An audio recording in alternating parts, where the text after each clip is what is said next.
A Justiça de São Paulo aumentou de R$10 mil para R$50 mil a indenização por danos morais ao homem negro algemado em uma motocicleta e puxado por um policial militar depois de uma abordagem em novembro de 2021. Você vê aí a imagem agora na nossa reportagem e deve se lembrar muito bem dessa imagem. A defesa havia pedido R$1 milhão como indenização. Em junho deste ano, a Justiça havia determinado o pagamento de R$10 mil ao jovem Johnny Ítalo da Silva, de 22 anos. Para o desembargador que assina a decisão que quintuplica o valor pelo dano moral, Johnny foi exposto a humilhação e constrangimento. Johnny foi algemado em uma moto pelo PM e puxado por cerca de 300 metros. Ele havia sido detido por estar com 5 quilos de maconha. O policial militar que algemou Johnny, a moto, chegou a sofrer processo administrativo logo depois que o episódio ocorreu, mas foi absolvido. Houve entendimento de que ele não teve a intenção de expor o jovem.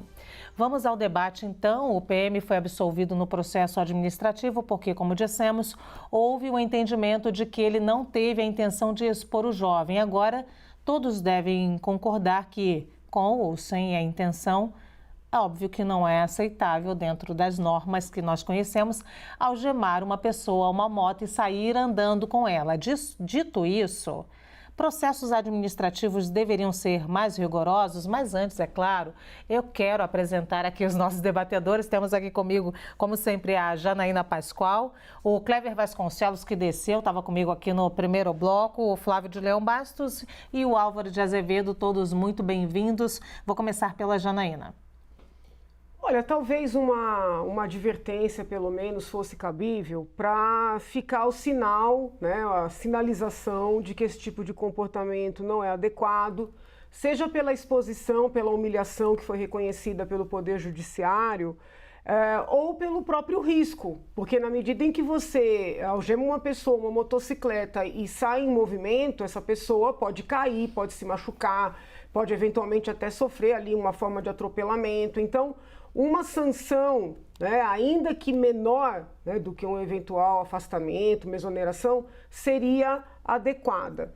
E fica também, né, essa decisão judicial como uma demonstração de que mesmo naqueles casos em que a pessoa é flagrada numa situação de ilicitude, né, e aí é um caso de inequívoca ilicitude, o policial, os agentes do Estado, todos eles precisam seguir as regras, né? Precisam manter a urbanidade, e é sempre importante lembrar que essas indenizações acabam recaindo sobre todos nós, porque não são indenizações pagas pelos indivíduos, né? Mesmo quando altas autoridades, por exemplo, ofendem outras pessoas e existem ações pedindo indenização, quem paga é o erário, né? Então nós temos que começar também a discutir até que ponto não é o caso de iniciar, né, um retorno para as pessoas que são efetivamente culpadas, sabe? O erário vai pagar, todos nós vamos pagar, né? São muitos os casos, não é apenas nesse tipo de situação mais flagrante, uma situação de ofensa,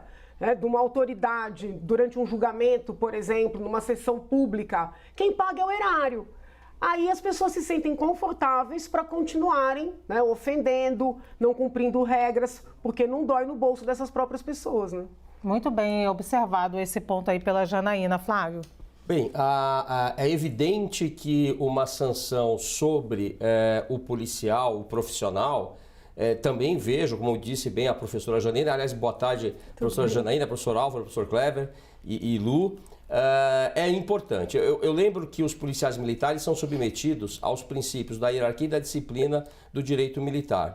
E esse tipo de medida, do ponto de vista profissional, administrativo, viola todos esses princípios e essas regras. Então, dentro de uma proporcionalidade e dentro do que prevê a lei, sim, ao meu ver, também merece uma reprimenda, como deixou bem claro a professora Janaína. Agora, eu não posso deixar de voltar a nossas já reincidentes discussões, não é?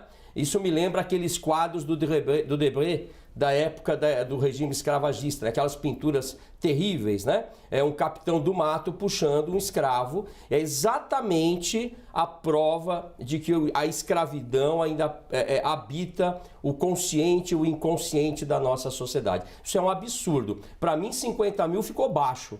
E vejam o que acabou de colocar a professora Janaína. Nós pagamos essa conta. Então é preciso trazer qualificação, efetivamente mexer nesse currículo de formação dos nossos profissionais,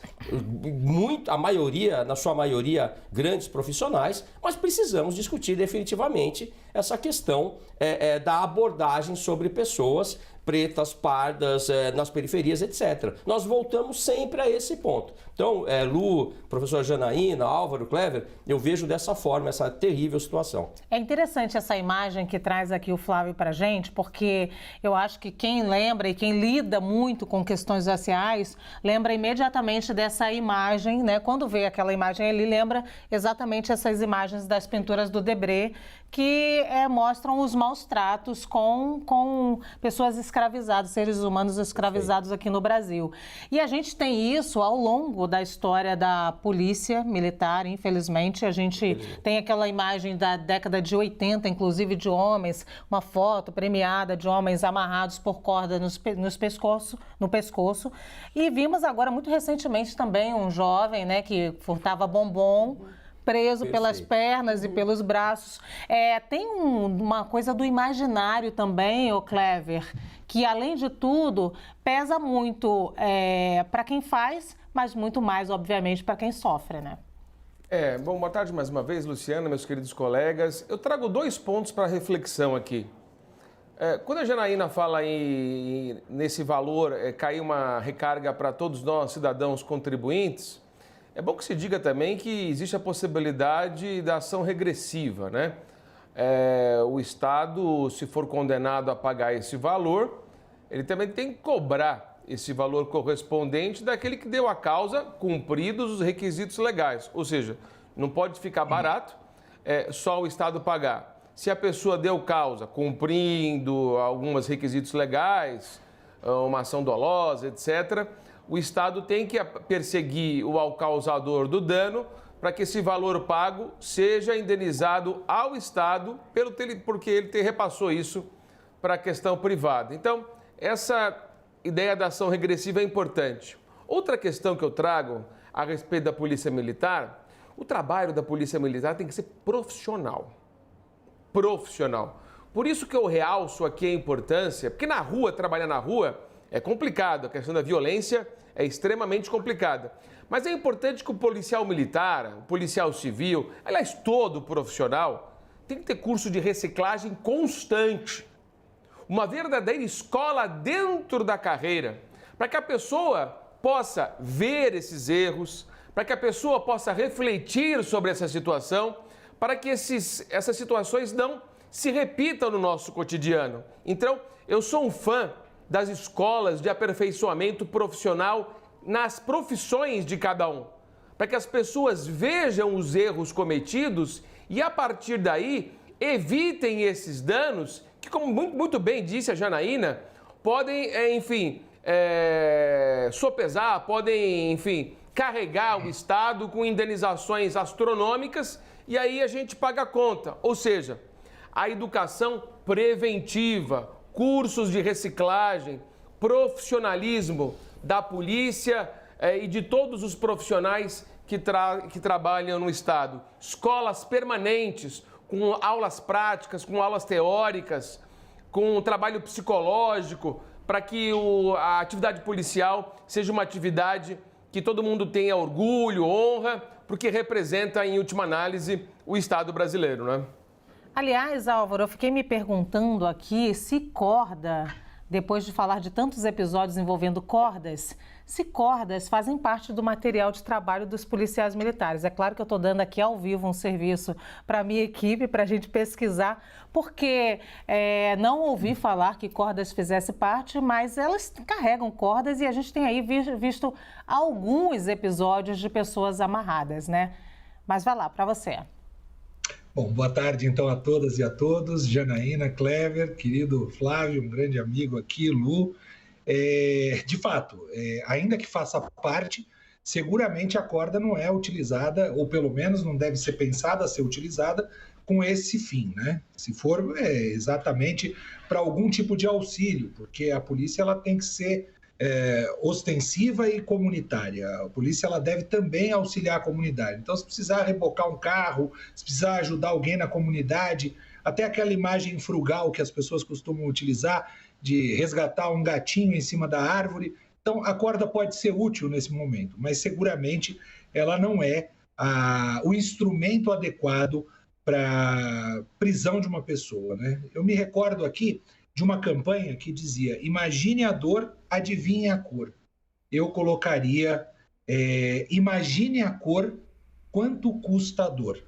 Porque no direito nós discutimos muito essa questão do dano moral, né? O quanto custa a dor de uma pessoa. E isso é algo que me afeta quando eu começo a refletir. O Flávio, até mesmo a Janaína e o Kleber, eu acho que eles não estão aqui dizendo se é muito ou se é pouco o valor, porque isso gerou uma dor muito grande na pessoa que foi presa. E a gente não está discutindo se ela praticou um ilícito ou não, mas ser amarrada e arrastada gera uma dor seguramente. Eu sempre faço essas comparações. Houve o caso daquela criança que foi arrastada pela calçada. Isso gerou uma dor e uma penalidade, uma penalização muito grande das pessoas. Eu penso que isso também deva servir de reflexão. E quanto custa essa dor? Quanto custa a dor de uma pessoa negra que é arrastada, como seus ancestrais foram por muitos e muitos anos, né? Então, é de se pensar, o direito fala muito a respeito disso, que o direito e a moral, existe um hiato com relação à atributividade, a dificuldade de atribuir um valor. E o valor atribuído às pessoas negras, em regra, sempre é menor.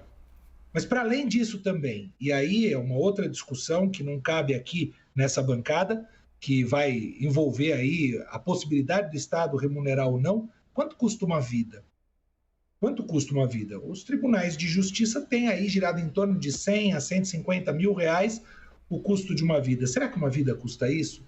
Vidas não valem cifras, vidas não valem valores financeiros, mas é o que o Estado tenta reproduzir um valor dada a dor que a pessoa sente. Mas seguramente, por 50 mil reais, nenhuma pessoa aceitaria ser arrastada com uma corda.